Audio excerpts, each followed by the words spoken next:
അപ്പോൾ നമ്മുടെ കോളേജിൽ ഇന്ന് ടെക് ഫെസ്റ്റ് ഉണ്ട് ഗൈസ്. അപ്പോൾ നമ്മൾ അതിന് വേണ്ടി പോയിക്കൊണ്ടിരിക്കുകയാണ് ഇപ്പോൾ.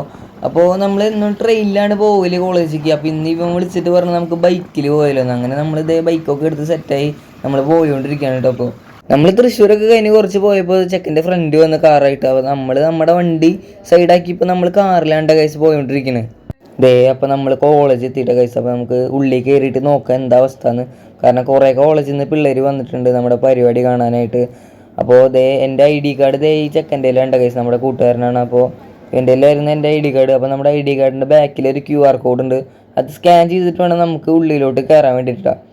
ഉള്ളിൽ കയറിയപ്പോൾ കുറേ സ്റ്റോളുകൾ ഉണ്ട് കേട്ടോ ഗൈസ്. അങ്ങനെ നമ്മൾ നമ്മുടെ സ്റ്റേജ് നോക്കിയപ്പോൾ സ്റ്റേജൊക്കെ സെറ്റ് ചെയ്ത് വെച്ചിട്ടുണ്ട് പരിപാടി കാരണം.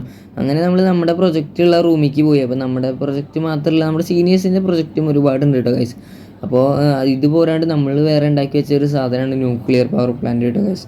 അപ്പോൾ ഇതൊക്കെ കണ്ട് കഴിഞ്ഞതിന് ശേഷം നമ്മൾ നേരെ താഴത്തോട്ട് പോയിട്ടോ. അങ്ങനെ നമ്മൾ തേരാപ്പാര നടക്കുമ്പോഴുണ്ട് ഗൈസ് നമ്മുടെ സാറ് വന്നിട്ട് നമ്മളോട് ഒരു ഹെൽപ്പ് ചോദിച്ചത്, അതായത് ലാപ്ടോപ്പും സ്പീക്കറും കൂടി കണക്ട് ചെയ്ത് തരുമോന്ന് ചോദിച്ചു. അങ്ങനെ നമ്മൾ സാറിൻ്റെ പിന്നാലെ പോയിക്കൊണ്ടിരിക്കുകയാണ് ഗൈസ്. അപ്പോൾ നമ്മുടെ സംഭവമൊക്കെ ഇരിക്കുന്നത് നമ്മുടെ ക്യാൻറ്റീനിലുണ്ട് ഗൈസ്. അങ്ങനെ സാറിൻ്റെ നിന്ന് ലാപ്ടോപ്പൊക്കെ വാങ്ങി നമ്മൾ കണക്ട് ചെയ്ത് കൊടുത്ത് അവർക്കൊരു പാട്ടും വെച്ച് കൊടുത്ത് നമ്മൾ വീണ്ടും തേരാപ്പാര നടക്കാൻ തുടങ്ങിയിട്ട് ഗൈസ്. അങ്ങനെ സ്റ്റേജിൻ്റെ ബാക്കിൽ കൂടെ പോയിക്കൊണ്ടിരിക്കുമ്പോഴാണ് ഇവിടെ ഫാഷൻ ഷോ ഉണ്ടായിരുന്നു എന്നുള്ള കാര്യം ഓർമ്മ വന്നത് കേട്ടോ ഗൈസ്.